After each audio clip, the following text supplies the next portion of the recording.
Hey guys, this is PaddyB within the hauler. I got another firearm I'd like to share with y'all. This is my Arisaka Type 99 short rifle, chambered in 7.7 Japanese.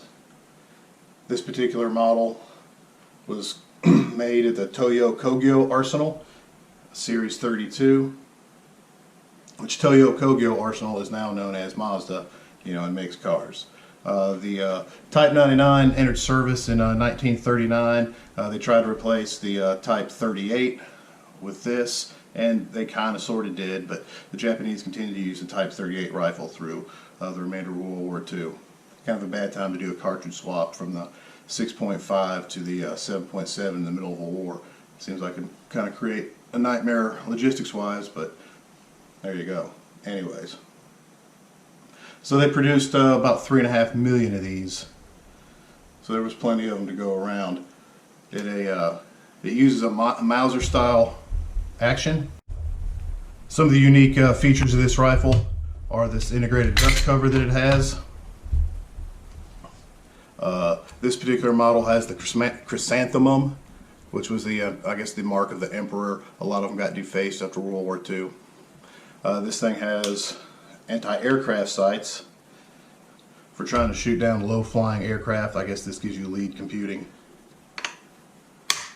A lot of the early ones came with a monopod that would attach here and fold up over here.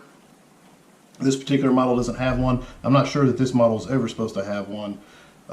It's because they started dropping those features later on in the war. But it's got a cleaning rod, protected sights. See the bolt releases. You can see this thing's got a whole lot of Mauser to it. Take this dust cover off because it's a rattle trap on mine.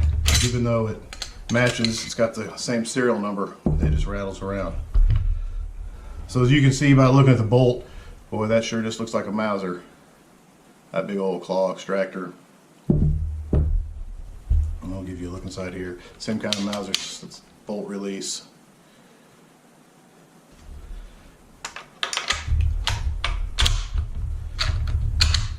It's a cock-on close like the earlier Mausers, and it's got this unique palm safety. Instead of the old school flag safety, you just hit it with your palm, or you can turn it like that, and that's your safety. It's got this neat bolt handle, kind of like a plum shape or something. It's kind of cool. You look at this side. It's got side sling swivels, bayonet mount. It's got a little push button here for your cleaning rod. You can take the cleaning rod out. The stocks, a lot of people think the stocks on these are all split in half because you can see the line down the middle there. But really they were all just two-piece, and that's dovetailed in, and that's the way it's supposed to be. One of the things you'll notice as soon as you pick this rifle up is how thin it is up here in the fore end. It's so nice compared to some of the other battle rifles of World War II that were so big, thick, heavy, and cumbersome. This isn't like super light. I think it's 8.5 pounds on my scale, but that fore end is just so small. It's nice. It just feels really good in your hand. It's got some kind of, the sights are pretty unique for other rifles of that era. They are mounted up here forward of the receiver, but they're a peep sight. Which usually you see peep sights back here, and then the front sight is just like a triangle. It makes a pretty unique sighting setup. I think it makes it more difficult, but I got some buddies that say they like it better, but it's definitely unique to than anything else you're used to seeing. So the 7.7 by 58 Japanese cartridge has a lot of similarities with the 303 Brit, other than, as you can see, the 303 is rimmed and the 7.7 Jap is rimless. Ballistically, they're pretty close. They both use the 310, 311 diameter bullet versus like the American 308 with 30 cal. The case shape is pretty close also. So they're kind of kissing cousins from each other. The ammo for this is pretty hard to find, and when you find it, it's expensive. The brass can even be hard to find at times. We're in the ammo crunch of this early 2021, and ammo is about impossible to find for anything. But even ammo and brass for this is tough to find when you're not under the ammo crunch. So I hand load for this. I think it's 150 grain soft point. I also load cast bullets for it.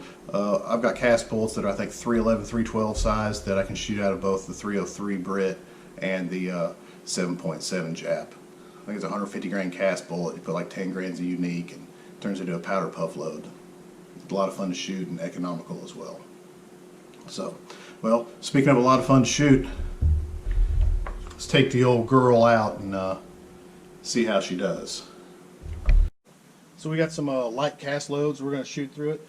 These are the ones they're moving real slow. We can shoot them at the pistol targets. They don't feed so well through the magazine, so we'll just single load these and see how she does up close on these plates.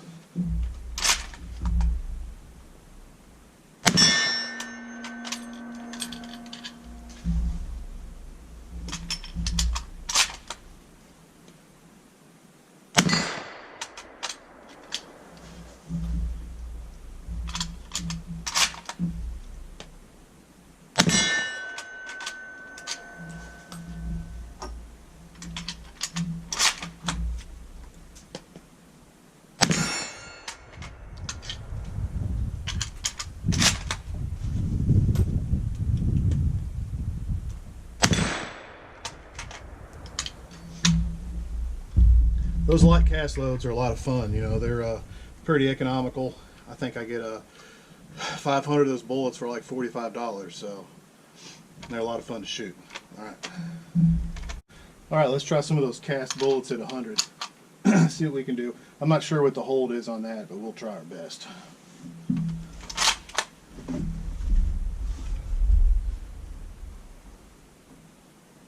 Oh, got her.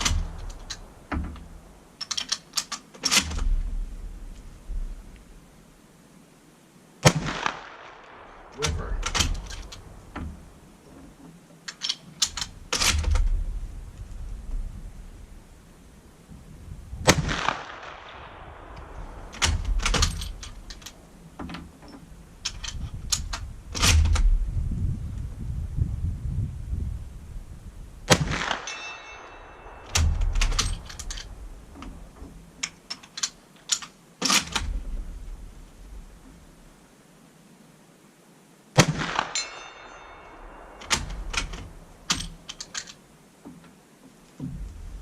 I think she was shooting those a little bit left. I finally figured it out.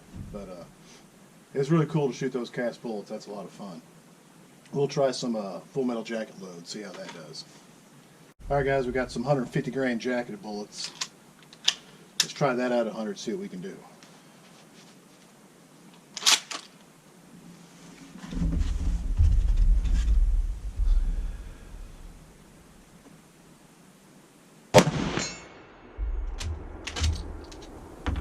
A little more kick than the cast bullets had.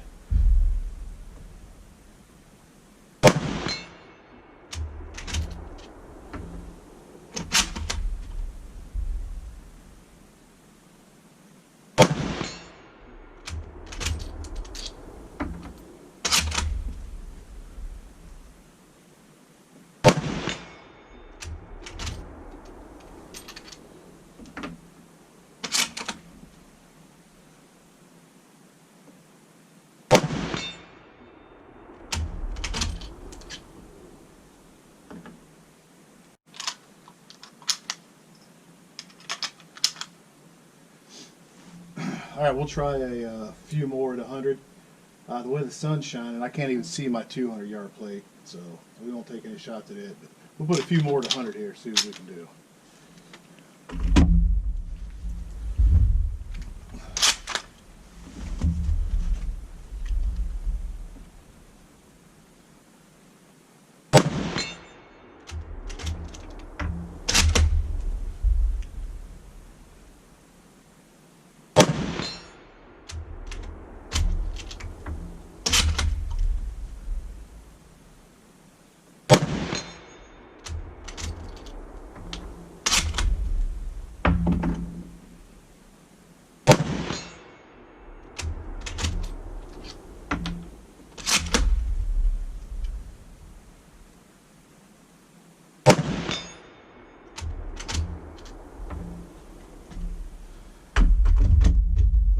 pretty good. I'm not even sure where I'm hitting. Oh, just about dead on. Nice. Yeah, if I could see that 200, we'd take some shots at it, but oh well. So here you go, guys. Arisaka Type 99 short rifle.